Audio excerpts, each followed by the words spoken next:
Você não vai acreditar no que esse tucano fez para fugir do calor.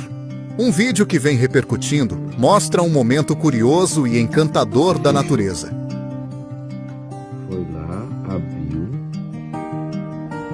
tomou banho e acabou de fechar a torneira. Nas imagens, um tucano é flagrado se refrescando do calor em uma pia, usando a água para aliviar as altas temperaturas. A cena chama a atenção pela tranquilidade do animal e pela forma inteligente como ele aproveita o momento, como se soubesse exatamente o que estava fazendo.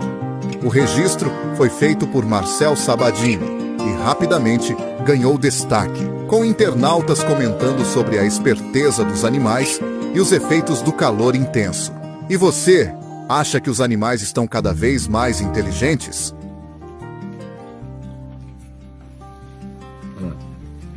Ele daqui a pouco abre de novo.